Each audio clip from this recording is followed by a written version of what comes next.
Bonjour mesdames et messieurs, bienvenue sur la chaîne de bien-être Santé Prévention. Une tension artérielle trop élevée peut favoriser Alzheimer. Notre vidéo veut nous informer comment la tension artérielle très élevée peut favoriser la maladie d'Alzheimer. Pourquoi ? Une récente étude met en lumière le lien entre une tension élevée dès la trentaine et un risque accru de démence à 70 ans. Avoir une tension artérielle trop élevée ne doit jamais être prise à la légère. Or, de nombreuses personnes l'ignorent. L'hypertension artérielle est le facteur de risque le plus répandu de développement de maladies cardiovasculaires, notamment de coronaropathie, d'insuffisance cardiaque, de fibrillation auriculaire, d'accident vasculaire cérébral, d'insuffisance rénale et de démence, rappelle l'American College of Cardiology et l'American Heart Association. En France, 17 millions de personnes souffrent d'hypertension artérielle. 1,6 million de Français débutent un traitement chaque année.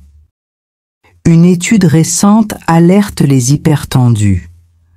Avoir de l'hypertension à la trentaine est associé à un risque accru de démence et de maladie d'Alzheimer à 70 ans. À savoir que le terme démence couvre plusieurs maladies qui affectent la mémoire, la pensée et la capacité à réaliser des tâches quotidiennes, selon l'OMS.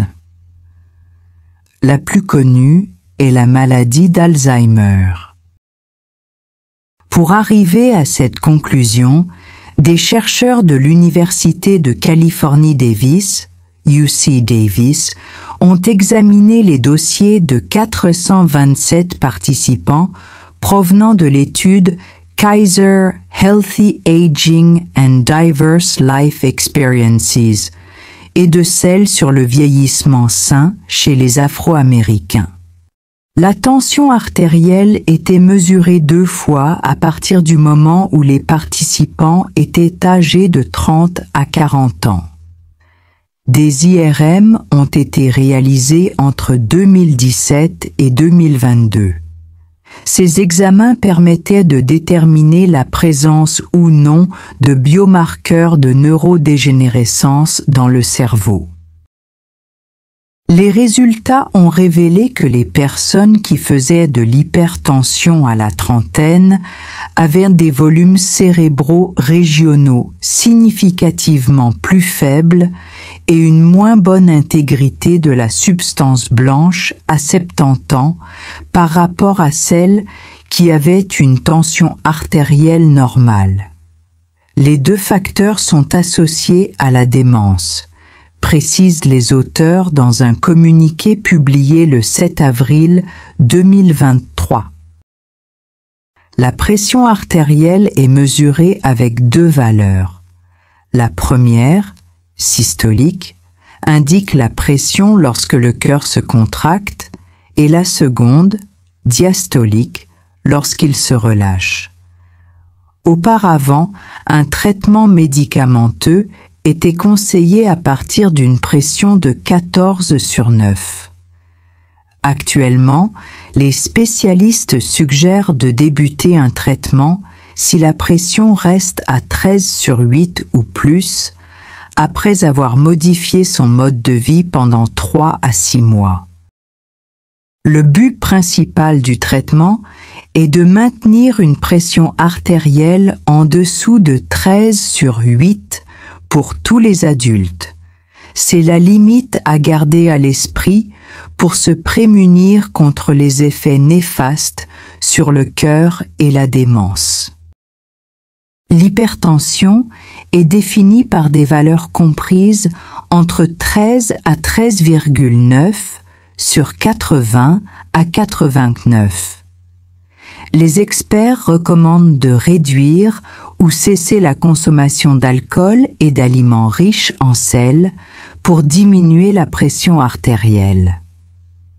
Adopter une alimentation équilibrée, être actif quotidiennement et maintenir un poids sain sont essentiels pour gérer la tension. L'hypertension doit être prise au sérieux, et cela dès l'âge de 30 ans. Elle touche aujourd'hui 15 millions de Français et une étude britannique publiée dans la revue Lancet révèle qu'elle peut avoir effectivement des conséquences sur le cerveau dès l'âge de 30 ans. Elle accroît notamment le risque d'Alzheimer. Il faut donc se faire dépister. Mélanie Gomez. Dès l'âge de 30 ans et tout au long de leur vie, on a mesuré régulièrement leur pression artérielle. Résultat, ce que cette équipe a montré, c'est que les patients qui avaient de l'hypertension artérielle, c'est-à-dire plus de 14,9 sur l'appareil, et ceux dès la trentaine, avaient plus de risques de souffrir de maladies cérébrales aux alentours de 70 ans. Car finalement, même chez les patients jeunes, avoir une pression artérielle trop élevée causerait des dégâts très vite au niveau du cerveau, et plus particulièrement dans une zone qu'on appelle la substance blanche, précise le professeur Jacques Blacher, cardiologue à l'Hôtel-Dieu à Paris. On voit qu'à l'âge de 36 ans, ceux qui ont un niveau un peu plus élevé de pression artérielle vont avoir plus d'infarctus 35 ans plus tard, après 70 ans, plus d'infarctus de la substance blanche, et vont avoir un volume du cerveau qui va être réduit. Ce sont des éléments qui sont très fortement associés au déclin cognitif, à la démence et notamment à la maladie d'Alzheimer. Alors la bonne nouvelle par contre, c'est qu'avoir de l'hypertension, même jeune, ce n'est pas être condamné à souffrir d'une démence plus tard si on traite cette maladie avec des médicaments ou même chez certains patients, parfois juste en mangeant moins de sel ou en perdant du poids, eh bien le risque pour le cerveau revient à la normale. Partagez la vidéo pour sauver des vies. Donnez vos avis dans le commentaire de cette vidéo. ET si vous n'êtes pas abonné à notre chaîne, la chaîne de bien-être santé prévention, nous vous invitons à vous abonner en cliquant sur s'abonner ou subscribe. Merci et à bientôt.